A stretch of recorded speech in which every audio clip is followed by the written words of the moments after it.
Automobilové projekty sa tešia veľkej obľúbe na Volant TV. No a tak som si povedal, že je čas vám priniesť niečo naozaj veľmi špeciálne. Jednak samotným autom a jednak tými úpravami, ktoré tam prebehnú. No a práve preto som tu v Orim butiku na Galványho ulici v Bratislave, kde vám toto auto predstavím.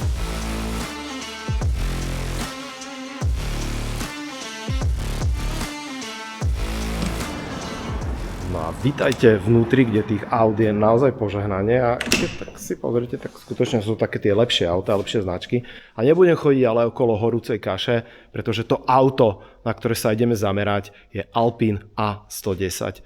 Skutočne unikátne vozidlo, ktorých sa vyrobilo veľmi málo kusov, no a v súčasnosti už sa ani nedá kúpiť ako nové. A tak budeme mať túto česť s týmto bielým krásavcom. Tá farba je veľmi podstatná, pretože všetky, ktoré som doteraz videl naživo, boli tej klasickej Alpine modrej, ale tento konkrétny kus je v bielej farbe. No tá biela farba tam nie je úplne náhodná, pretože tá aj súvisí trošku s tými úpravami, na ktoré sa ideme zamerať. No a čo ideme s tým autom robiť, tak to vám prezradím teraz. Človek, ktorý stojí za týmto projektom, tak to je vám známy Roland Sighart. Ahoj, vítam ťa na Volant TV. Čau. To, čo mňa osobne bude zaujímať a určite divákov je, že vlastne prečo zrovna Alpine A110 a aký je cieľ toho projektu a kam vlastne s ním mierime? Že čo sa ide teraz z neho postaviť? Ako hovoril si mi, že LPGčko tam chceš dať? Áno, LPGčko, tam ideme do toho a v podstate elektrifikovať a podobne. Áno, motor von a takto. Motor von. No, ale reálne, prečo práve A110 a čo z neho bude na konci dňa? Na konci dňa by z toho malo byť auto na ešpezetkách, ktoré je vhodné na okruh, ktoré je vhodné na track day, ktoré je vhodné na užitie si bežného okreskového jazdenia. Niečo, s čím sa nebudeme báť s tými ešpezetkami vybehnúť na voľné jazdy, amatérske preteky a tak podobne. Čiže ideme sa baviť o tom, že to auto podstúpi také úpravy, ktoré dostanú ešte na ten vyšší level. A toto auto už v základe je naozaj že veľmi vysoký level. Keď sa bavíme o tých časoch, je to level Boxster, Cayman a podobne. Ale my to chceme dostať ešte ďalej v rámci projektu. Presne tak. Tá prvotná myšlienka bola vyslovene nájsť auto, ktoré je na toto vhodné, a keď sme dlho lúskali nejaké časy v rámci Nürburgringu a kdekade, tak sme prišli na to, že veľmi často sa ten Alpine tam objavuje a keď sme hľadali dôvod, tak samozrejme dôvodom je cena, náklady oproti Caymanu. Tým, že sa veľmi často objavuje, tak je aj veľmi veľa dodavateľov a možností, kam to auto posunúť. Toto je auto sériové, základných 280 koní. Čo je super pri tomto aute je tá váha. Pomer váhy má to nejakých 1200 kg a možnosti, ktorým sa tento pôvodný Meganový RS-ový 1.8-čkový motor dá posunúť. On je samozrejme v strede. V strede. Tak.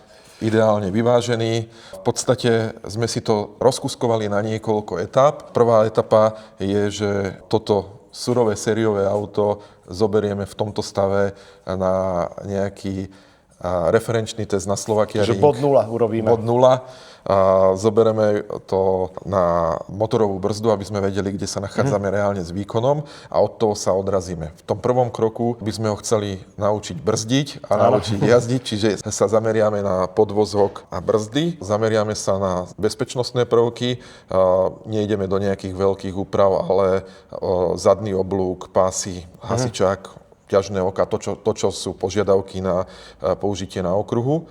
A až v tom ďalšom kroku sa budeme venovať výkonovým veciam, ako je výfuksanie, intercooler, čip a podobne. Mne sa páči, že vlastne sme naozaj začali ten projekt, takže úplne v takejto predajni, chirurgicky čisté, ide to auto ešte úplne voňavé. Ideme teraz zoberať do garáže a začnú sa tam vlastne prvé úpravy, ale predtým, ako si správne povedal, ideme to odmerať a stanoviť, že čo to auto dokáže ako séria. A vy si samozrejme môžete aj porovnať ten čas, ktoré toto auto dokáže zajazdiť v súčasnosti v surovom stave s časom možno vášho auta na Slovakia Ringu.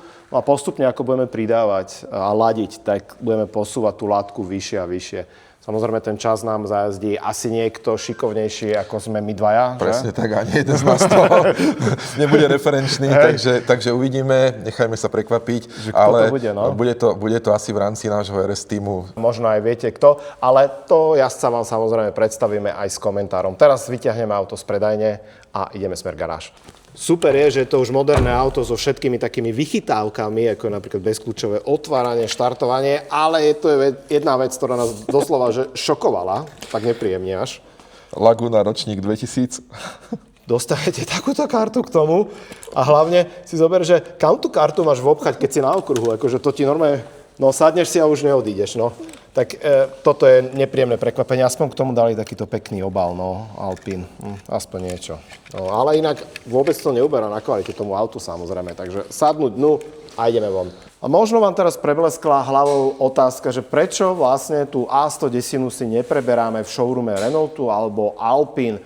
No odpoveď je totiž veľmi jednoduchá, priamočiara a tu vám povie priamo človek, ktorý túto predajňu vedie. Ahoj, vítaj na Volants TV.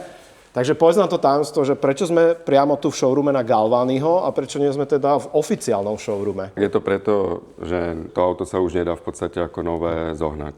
My sa priamo špecializujeme na výber a dovozy týchto zánovných prémiových vozidiel, čiže preto sme aj tento kúsok podľa prianí klienta vlastne zohnali. Ak by niekto ešte chcel od teba A110, je to ešte reálne zohnať? Aj keď povedzme, že auto, ktoré má veľmi málo kilometrov? Dajú sa ešte zohnať, nie je to jednoduché, ale tým sitom sa dajú ešte stále ako vyfiltrovať pekné kúsky.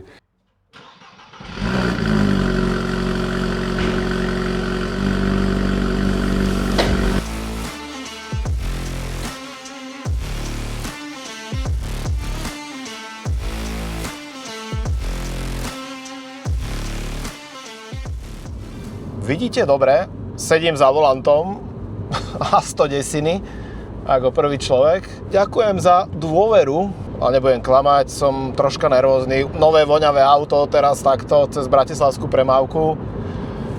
No ale užívam si to. V A110 som ešte nešiel. Toto je úplne prvýkrát, čo sedím za volantom tohto auta. A hneď niekoľko zistení, ktoré tu pre vás mám. Prvé, sedačky normálne, že nie sú výškovo nastaviteľné, pretože tie škrupiny, v ktorých sedím, dokonca nie sú nastaviteľné ani sklonom. Sú to také sedačky, že ber alebo nechaj tak, dajú sa samozrejme posúvať hore-dole, dá sa samozrejme posúvať veľmi dobre volant a vyhovuje mi to. Je to OK, i keď pri mojej výške by som možno chcel o niečo nižšie sedenie. A inak smiali sme sa na tom kľúči, že to je jaký Renault. A tu je veľa vecí, ktoré práve túto značku pripomínajú. Napríklad tvar tých budíkov, ktoré tu sú, dva tubusy, tie ikony, ktoré tu sú, tiež akože Renault, tuto opatrne. A tieto pádliska, ktoré sú tu pod volantom. Tu máme pádla na stredovom stĺpiku, nie na volante. Ale logo Renaultu tu nie je. Z úplne logických dôvodov je tu len Alpine. A ďalšia vec, ktorú som si všimol, je, že ten motor krásne počujete zozadu a počujete aj odtiaľto zľava, kde je sane motora. Neviem, či to úplne počujete aj vy, ale ako sosá ten motor, ten vzduch, to je, že veľmi pekné. Na okruhu to musí byť úplne iný level. A ďalšie príjemné zistenie je, že aj napriek tomu, že to auto je dosť ultimatívny športiak, tak ísť po rozbitej Bratislave je absolútne bez problémov.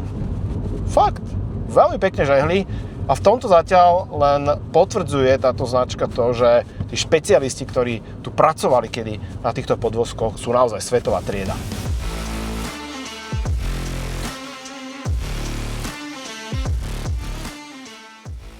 Vítajte pri pokračovaní ojedinelého slovenského projektu Alpine A110, v ktorom sa teda pozrieme na to, ako sa dá z tohto skvelého auta urobiť ešte lepšie. No a práve preto som dnes zavítal sem na Slovakia Ring, kde prebehnú prvé jazdy na okruhu, prvá taká zoznamovacia skúška a hlavne si vyskúšame, aký čas to auto dokáže v sériovom stave tu na Slovakia Ringu zajazdiť. Samozrejme, to nebude všetko, pretože my si vyskúšame dva rôzne setupy pneumatík. To znamená, že tie, s ktorými to auto prišlo, no a potom trošku lepšie. No a aké to budú, tak to sa dozviete o chvíľku, hneď čo prekročím brány nášho jediného profesionálneho slovenského okruhu.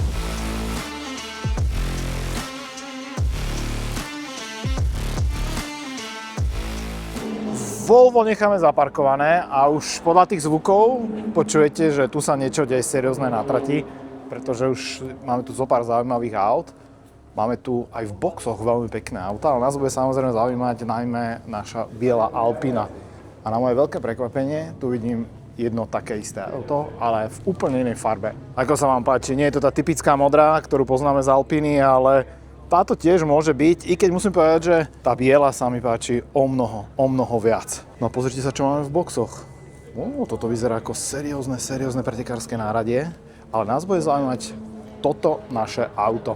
A ja vám hneď aj poviem, že prečo sme vlastne dneska tu na akej akcii, prečo tu toľko ľudí. Alpina môže byť. A vedľa tie auta tiež. Šmolková M2, 911, no parádička. Tu sa mimochodom pripravuje už telemetria, s ktorou budeme všetko merať. Takže nebude to také, že čo si myslíme, že by ten čas mohol byť a tie pocity, ale naozaj si zmeráme veľa parametrov. Je to telemetria mimochodom, ktorá sa napája rovno na OBD2, takže má aj z auta všetky dáta, ktoré je možné mať. Takže toto už je telemetria naozaj na vyššej úrovni. Tuto na ten mostík sa bežne nedostanete, počas preteku určite nie, pretože tu sa mávajú preteky a všetky dôležité oznámy sa tu robia, ale teraz je tu perfektný výhľad.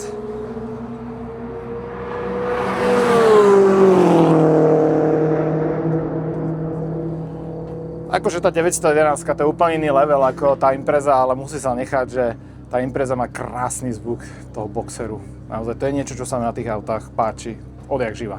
Inak si všimnite taký detail, že tá Alpina 110, aká je maličká voči tej M2, to bola aj R8, aj voči tej 911, že skutočne malé, ľahké auto.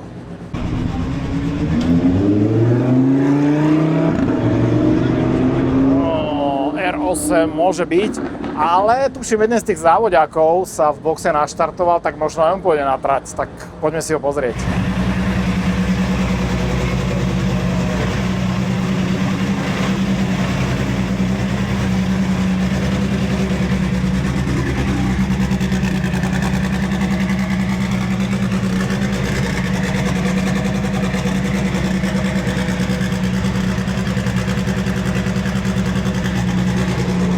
To vyzerá celkom vážne, toto auto, a dve veci sa mi na tom páčia, čo vždy tak uchvátia. Jednak je samozrejme ten vzhľad a zvuk, a tá druhá vec je tá vôňa z výfuku, čo ide, keď tam natankujú ten špeciálny džús, na ktorý toto auto jazdí.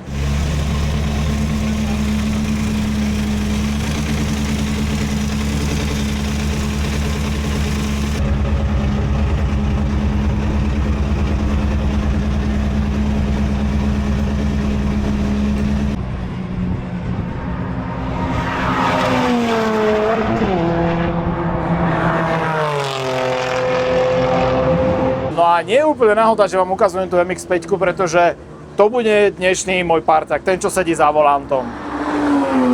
911. No a ako ide, to sa tiež dozviete za chvíľku. A čo je veľmi dôležité, tak to sú samozrejme tlaky v pneumatikách. Nakoľko dávame? Na 1.8. 1.8? Takto sme to nastavili na Mazde, čo je na semislikoch, a dvihlo to na nejakých 2.05. Takže toto by mohlo akurát na tie 2 bary zhruba. Hej, ale sa mi páči ten kompresor, čo máš v ruke. Tento, Ja, žiaden. MX-5 už dojazdila, za volantom je iný vodič, ktorého pozdravíme. Nazdar. Ale dnes nás bude zaujímať tento pán. Ahoj. Čau. A mojím dnešným parťakom bude Simon Sichard, ktorého už určite poznáte aj z Volant TV. A dnešná naša úloha je vyskúšať Alpinu na okruhu, kde teda bude tráviť väčšinu svojho života. A budeme to skúšať v 2 módoch. Ten prvý je, že úplná séria, a ten druhý? Ten druhý, že skúsime obuť o niečo lepšie gumy, teda semisliky, a uvidíme, aký bude rozdiel v časoch aj v správaní auta A potom. ty máš nejakú skúsenosť, porovnanie, že bežná guma a semislik? Keď tak máme porovnanie tuto na našej Mazde medzi slikom a semislikom, kde to auto je pomalšie o nejakých 5 sekúnd, 5-6 Na sekúnd asi. semisliku, hej. Čiže ten slik je naozaj že brutálny skok dopredu. Áno, tak tá guma v podstate dá sa neskôr brzdiť, dá sa ísť rýchlejšie cez zákruty a hlavne sa tá guma tak ľahko neprehreje.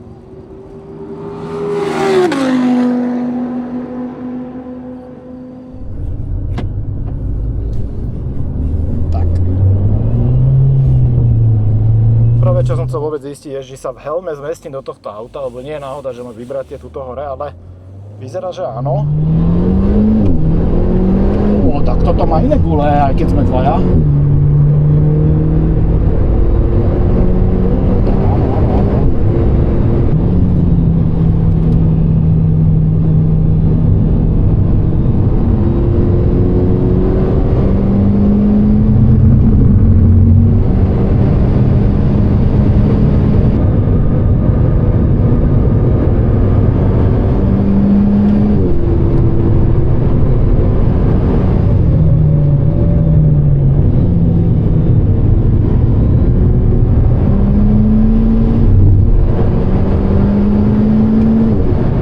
aké sú tvoje prvé dojmy z toho? Je to zaujímavé, akože prijal by som si sedieť trochu nižšie, To fakt? Ešte nižšie? ale akože auto funguje veľmi pekne. A keď to porovnáš s tou ostrou MX-5, teraz čo si jazdil, Tak v zákrutách to auto funguje ináč, tým, že to je séria, je to mäkké. V úvodzovkách mäkké, keď to porovnávame s Mazdou, ktorá je celá na silen blokoch a má závodný podvozok. Ale super je na tomto aute, že je cíti ten motor v strede, že to ide pekne za predkom. Má to aj veľa trakcie a veľmi dobre reaguje na brzdy. no a my ideme teraz do boxov, teda konkrétne ja si tam vystúpim a Simon sa ide pokúsiť zajazdiť čo najlepší čas a potom prezujeme na tie semisliky a uvidíme znova. Ale čo nechápem, že prečo sú tie pádla takto dané. Keď už sú pevne, tak mali byť dlhšie. Áno, dolu chýbajú. Lebo akože ja som párkrát do prázdna šiahol, lebo proste vieš, ak ideš niekde, tak potrebuješ to chytiť a neviem. Ináč to je veľmi dobrý postreh a vidím, že tu dali radšej prednosť ovládaniu Audia. Tú piškotu ti tam dali. Z Mastra. Dobre, tak som rád, že iba nevychvaľujeme toto auto, že už máme hneď jednu vec, na ktorej môžeme zapracovať.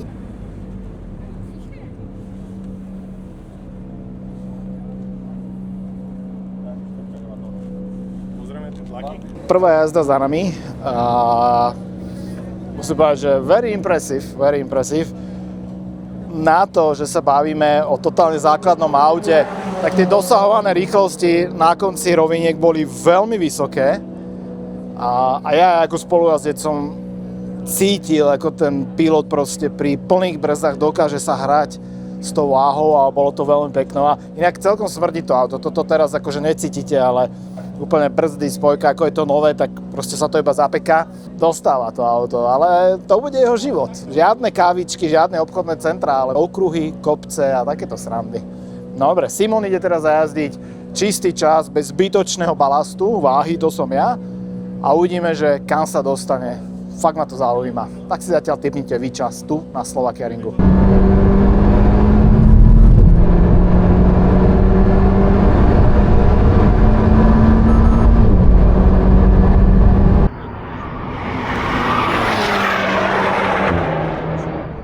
Potrebuje to ten výfuk.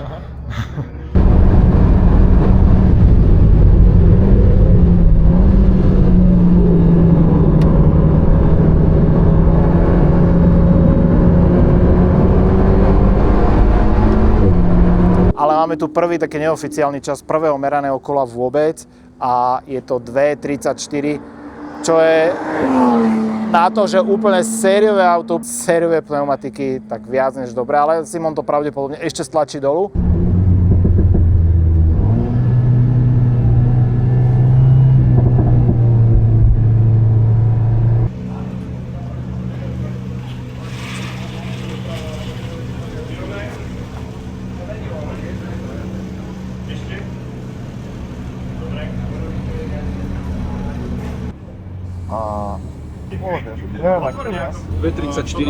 Ale fajné teplo ide z toho výfuku, až sem to cítim. Pekné je to v tej bielej. Myslel som si, že tá biela bude taká nudná, fádna, že tá modrá predsa len, ale ak sa bavíme o takom závodiaku alebo polozávodiaku, tak tá biela pasuje k tomu asi ešte viac.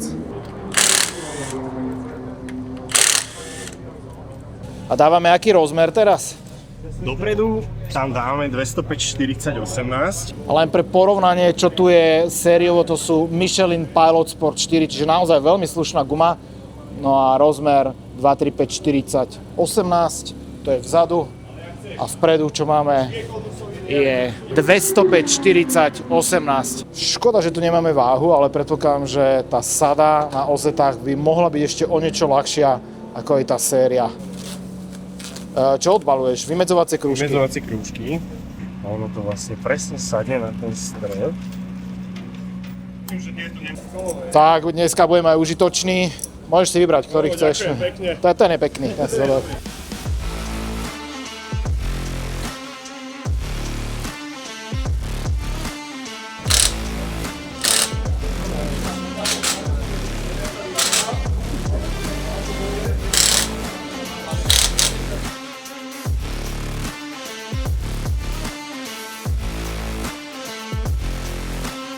Vidíte auto, ako vyzerá na týchto kolesách a teraz... Tram, tarará. Tak toto vôbec nevyzerá zle. Čierna, biela, akože výborná kombinácia. Ešte taký jemný polep možno k tomu.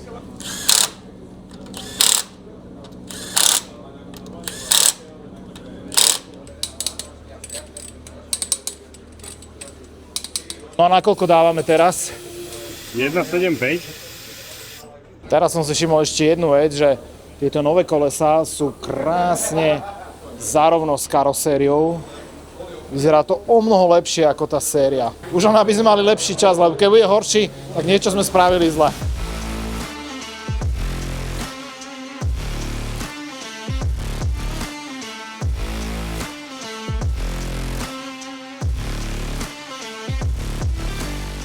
Simon je na trati, idem sa hore pozrieť, pretože moja prítomnosť na tomto mostíku určite stiahne čas ešte dolu o nejaké 2-3 sekundy. Držme si palce, aby to naozaj bol dostatočne dobrý upgrade a hodnotný na tom aute, ja si myslím, že bude. Pre tento projekt je to len jedna z mnohých vecí, ktorú ideme meniť na A110.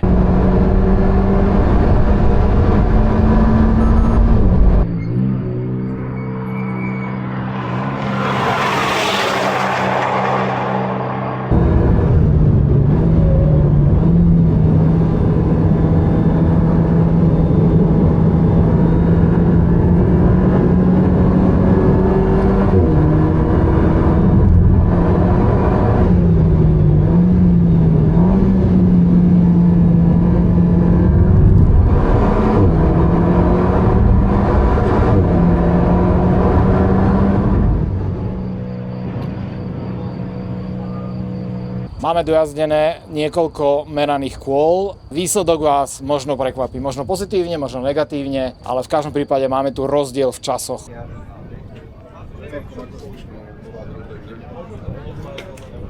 Tak Simon, tvoj čas na bežných gumách bol 2.34 a nejaké drobné a na semislíkoch je to 2.30,79. Ty si aj pocitovo v aute cítil, že to auto je rýchlejšie? Tak áno, to auto sa oveľa predvídateľnejšie správa, aspoň pre mňa, ten predok oveľa viacej drží. Hej. A viem viac sa priblížiť k tej hrane tých pneumatík a toho auta ako na tých bežných gumách, ktoré sa oveľa rýchlejšie prehrejú. Ten podvozok je mäkký stále, akože to auto je mäkké, pretože sériové gumy nezmenia, ale je to presnejšie na nariadenie, napríklad v tom, že tá guma má viacej gripu, zatočí presne tam, kam ja potrebujem, aby zatočila. Dobre, čiže dali sme dolu takmer 4 sekundy. Prekvapený, neprekvapený? Dajme tomu, že asi by to tak malo byť. Asi, takže 4 sekundy. Určite pôjdeme pod 2.30. To si myslím, že ešte s pár kolami by sa dalo úplne v pohode. Už aj teraz by si vedel dať, hej. Prvé také vážnejšie zoznámenie s okruhom máme za sebou. Si spokojný s výsledkom? Popravde nečakal som takýto odrazový čas, takže myslím si, že to auto má veľmi veľký potenciál. A povedzme si, že čo pôjde teraz ďalej? Aká úprava? Máme kolesa. Ty si mi spomínal, že už niečo aj s brzdami ste riešili. Áno, je tam iná brzdová kvapalina, ale to je skôr nutnosť kvôli okruhu a dávali sme tam Feroda 3000 brzdové dosky, ale to, čo evidentne ako krok číslo 2 alebo najbližší krok urobíme, tak to je podvozok. Séria pôjde preč, nahradíme ho iným podvozkom, lepším podvozkom. Dochladenie brzd, to je nutné tu urobiť, takže to bude taká ďalšia vec, ktorú budeme robiť. Asi zhodnotíme ešte dnešok, ale asi pôjdeme do väčších brzdových kotúčov. To sú samozrejme len tie jazdné vlastnosti, ale my by sme si ešte mali to auto aj zmerať, že čo sa týka výkonu, kde sme, pretože to bude ďalšia oblasť v poradí, ktoré sa budeme venovať. Pôjdeme merať, vážiť, najprv ho naučíme zatáčať a brzdiť a potom pridáme kone. Trošku svaly, tak aby Áno, bolo presne. dobre. Týmto končíme dnešný diel a v ďalšom sa teda pozrieme na niektoré ďalšie úpravy, prípadne rovno skočíme na brzdu. Ahojte. Čaute.